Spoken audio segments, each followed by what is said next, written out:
Welcome to the 8th grade Math Homework Helper Series. Tonight's homework is NS-3, Irrational Numbers. We'll start by doing some vocabulary. Irrational numbers. Any real number with a decimal expansion that does not end in zeros or repeating decimals.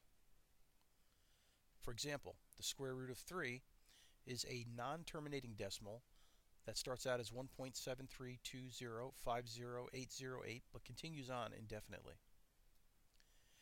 Exact. Any measurement that is not rounded.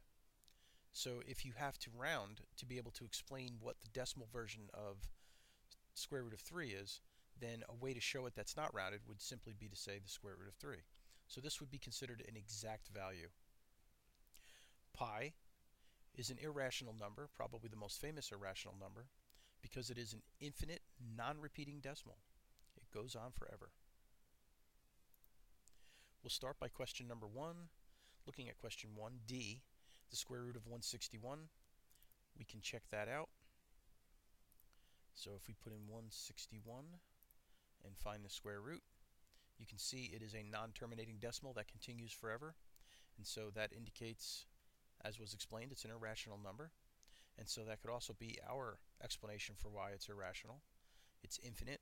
It does not terminate. It goes on. And if we take a look back at the calculator and we were to round to the nearest tenth, so we have 12.68, so we want to round 6, either leave it 6 or bump it to 7. So we look at the next digit to its right, which is an 8. It's a strong number. 8's going to bump 6 up to a 7, and so rounding to the nearest tenth, we would say 12.7. For number 2, you need to state whether the number below is rational or irrational and explain why. And if you determine it's irrational, you need to state which two whole numbers it would lie between. So we're going to start with D, the square root of 1. And if you're not sure what that is, we can plug that into the calculator. And you'll see the square root of 1 is actually 1.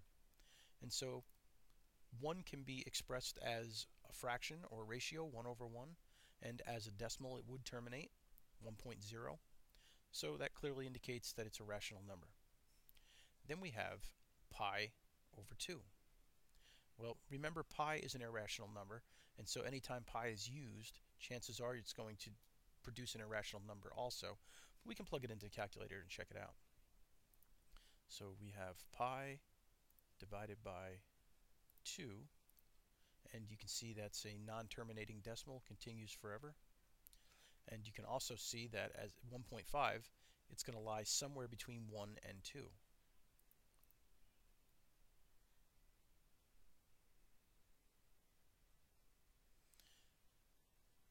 Next problem we're going to take a look at, and last problem, is number 3.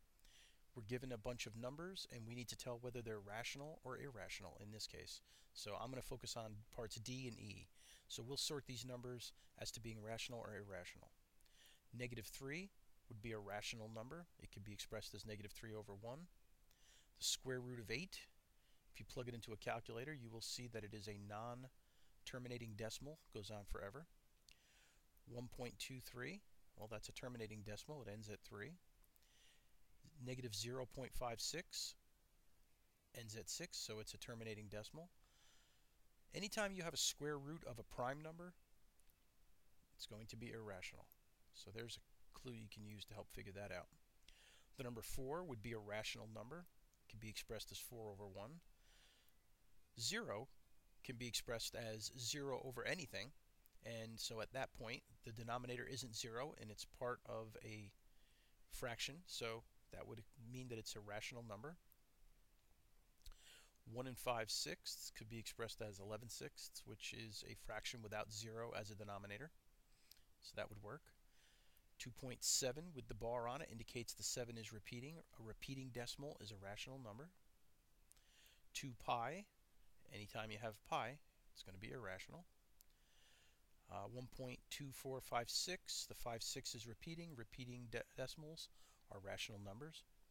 And here we have a decimal that is a non-terminating decimal, and we know that because of these dots coming afterwards, meaning it continues for quite a while.